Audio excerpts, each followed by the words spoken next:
Mr. Cronin. Mr. Rogers, good morning. Can you hear me? I can. Is it just the two of us right now? We are the two panelists and we're broadcasting out. We've got about 30, 40 people in community meetings, so I want to welcome them in too. I'm glad that Oh, great. you joined us. I've got some Okay, announcements to great. start before we lead into your video. Figure we're going to have a math and sciencey type of community meeting this morning. We had some music last time, so kind of stick with some themes here. As last time, I want to go over some sort of the guidelines for today. We're going to be launching at 9:30 on Mondays and Wednesdays, and you can share your questions and comments in the Q&A and chat. I ask that you please be polite and nice to each other, just like you would at school, so we don't have to kick anybody out. So appreciate that. And if you've got something you want to share for the community meetings, please share. You can email me or put something in the chat and we can do that, and I'll share these out on the website. So if you can't make the live meeting, you can check out the recorded versions of that as we go. So I was a little remiss last time. I forgot to announce a birthday last week. It was Miss Nunez's birthday last week, and I said it wasn't anybody, so I have to apologize to her and wish her a happy birthday last week, as well as Miss Kagan and Maddie in 7th grade. So happy virtual birthday for you. You get your birthday sticker here ready to go. Oh, also, I completely forgot too. I think we've got a new community member's birthday that we want to announce. I don't know if people know that Miss Laura had her baby Leora earlier this month, and they're all healthy and fine and now home. So we wish them, best of luck, and hopefully we'll be seeing more of them soon.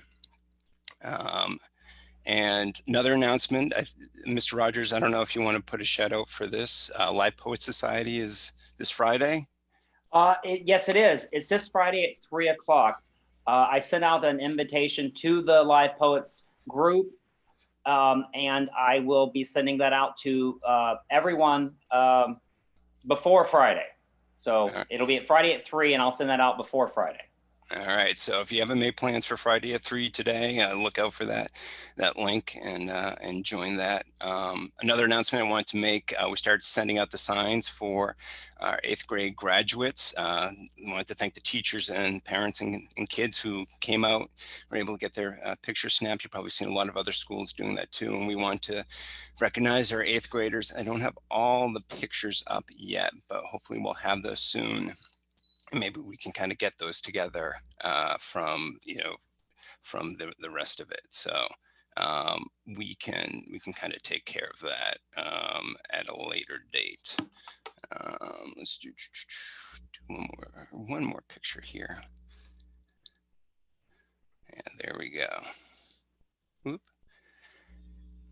And congratulations again to those 8th graders. Now, Mr. Rogers, do you want to introduce this video before I hit play and sort of talk about what you put together? I think we could just watch it and then just afterward, just for a moment. But basically what I did is I was just on a walk and I thought, hey, this would be cool to share with the community. So it's just something I'm thinking. I'm always thinking, always wondering why things are the way they are. And I noticed something and I thought I'd share it with you. All right, so let me fire it up.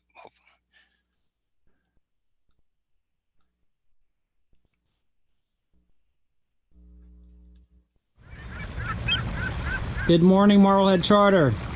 That is a view of Marblehead from Salem Harbor. So I took a walk, and along the shoreline, I found this seaweed. But then I remembered there was some other seaweed that I had seen earlier, so I went to look at it again. This type of seaweed is called kelp. At this location, this rock would probably be around 3 feet underwater at high tide. Notice these little air bladders. It's sort of like a sack with air in it. Why do you think that this seaweed here has an air bladder and the first type that we saw doesn't? Thank you for watching. No seagulls were harmed in the making of this video. That's true. It's true. Yeah, no seagulls are. Yeah, they were all over the place. They were hungry. Um, yeah. They must So, be the ones who have migrated from Charter Field, missing their morning snacks. yeah. Well, so it was just a basic observation of, you know, why does some seaweed have little air sacs like an air bladder and other seaweed doesn't? That's the question. So I don't know if we want to discuss it now or you just want to have everyone think about it. You know, I don't know. What do you think, Mr. Cronin? Geez. Well, I can imagine it's got to be for a good reason. So something to do with floating. So floating must help it out some way. Am I on the right track? Yeah, that's exactly right. It has to do with floating. Um, those air bladders seem to be found on kelp, and kelp is a type of seaweed that's a little heavier. So the kelp has, you know, developed these air bladders to allow for it to float, especially when it's attached to a rock or something that at high tide would, you know, definitely be underwater. So why does it need to float? That's the question. Well, the answer is photosynthesis. It's still a plant and it needs to be as close to the sun as possible. So during high tide, if it's, you know, 6, 7, 8, 10 feet or whatever, it's still trying to get, you know, to the surface to try to get that sun. The other seaweed, which is in a shallower water or maybe in a tidal pool, so the tide comes in, the tide goes out, and then, you know, the water's shallow, and then it sort of doesn't need that floating, you know, component. So that's the basics of it. And what's interesting is that you'll see the kelp seaweed and other types of seaweed, you know, living together right next to each other.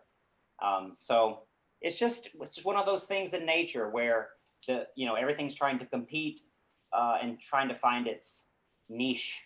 So that was about it. I just thought it was interesting that it actually developed a flotation device so it can get more sun. I thought it was fascinating. That is pretty cool. I wonder how they developed that over time. You know, one of the things I came across, I was sort of inspired by your video, and of course I went sort of the technology route. There's this app called Seek. It's put out by the World Wildlife Federation, and what it allows you to do is once you have the app on the phone, you know, if you're sort of curious about a plant, an animal, or some sort of insect, you can use the app on the phone. It'll help identify the animal you're looking at. And they've almost got like a Pokemon Go type of collecting interface where you can collect all these different sort of creatures that you come across. You know, in the screenshot here, they've got the monarch, but, you know, I've found, was it robins, and of course, since it's Marblehead, we got turkeys going on there and everything. So if you're out and about and you've got a phone with you, you can check out the Seek app. Sort of like I said, yeah, Ollie, it's like a real wildlife Pokemon app. You can try and collect them all, at least all the ones that live, you know, around us. And I don't think it would be a community meeting if I didn't have some sort of space and technology announcement. And there's kind of a big one. Evan was asking about this earlier, about the space launch, and I think he shared some links in the simulation of it. But we've got a launch coming up this afternoon at 12 p.m. They're going to be starting the launch of the Dragon capsule going up to the International Space Station, which isn't weird in and of itself, but there are a couple of things that make this unique. First thing is, this is the first US space launch on US soil. We've been going over to Europe and Russia for our launches since the end of our space shuttle program. So this is the first one sort of we're having our space program back on US shores. So they'll be launching down at Kennedy Space Center in Florida. And then what they will do is, they'll be launching a capsule. And another thing that makes this unique is it's a collaboration between NASA and SpaceX. So it's a government and business collaboration too. And what this is hopefully designed to do is going to make it cheaper to go into space. So what they've designed is capsules and rockets, which are cheaper to make, cheaper to fly, cheaper to get things up into low Earth orbit, like the International Space Station. So these two gentlemen will be boarding the capsule, and by Thursday, they should be docking with it. And this is the first manned flight. So fingers crossed, hopefully all will go well. But it's interesting, even in this time where we feel like so much has been sort of shut down, there's still these opportunities here and there as things start to open up, and we get these advances going on. So if you get a chance, I know it's beautiful out today, so it might be worthwhile to check out once it gets darker, a little colder out. But if you get a chance, check out the space launch, and hopefully next week we'll can give an update on that. So this is a community meeting for today. Oh, I think Ollie has his hand raised. Did you want to share something, Ollie? Is it okay if I put your audio on here? Hey, Ollie, did you have a question? Yeah, I was going to just ask what is this Dragon capsule doing? And also, are they social distancing on the ISS?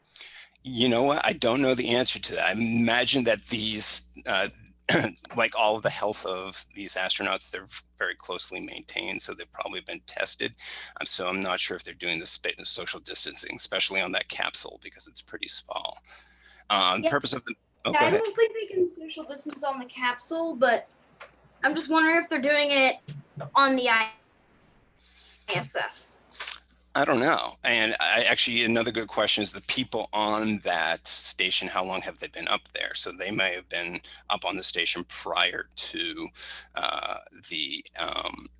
prior to the pandemic breaking out. So I know at least one person has returned from there. So it's this weird sort of scenario where you have these people in isolated circumstances, sometimes, way above our atmosphere.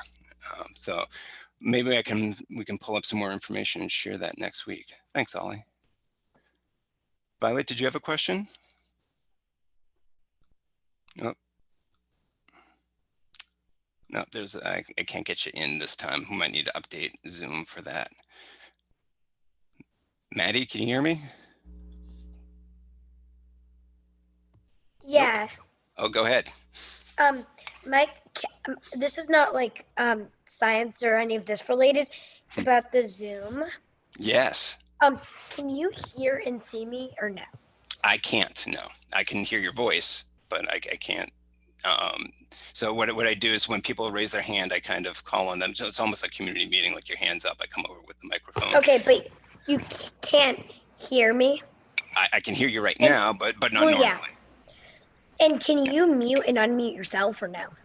I've got a little button here on my microphone, so I can kind of do it through the hardware, because sometimes pressing the button on the software gets a little tricky sometimes when you got 8 different screens open. But okay, I was just wondering about that. Yeah. Well, it is good to hear from all of you, and hopefully we can have some more things to participate next time. Get you guys sharing. I know there are a few more hands up. I just got unmuted.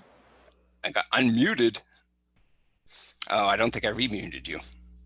There you go. So we're learning as we're going. Okay. So again, thank you for joining us. I know it's a short 15 minutes together. Hopefully, got a chance to connect, see what the 8th graders are up to, get some birthdays. Mr. Rogers has got the Poetry Cafe coming up. Miss Smith has sent a whole bunch of music that you guys have been working on. We might need a whole entire music extravaganza to get all of that out, because I'm not sure I can even fit in a community meeting, but I'm looking forward to that. And again, we'll be on next Monday at 9:30. So see you then. Thanks for coming.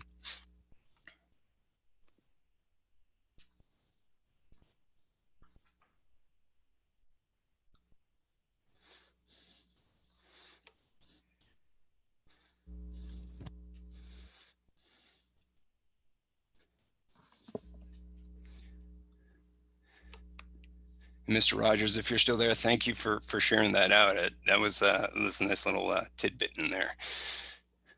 You're welcome. Yeah. So, are we still live?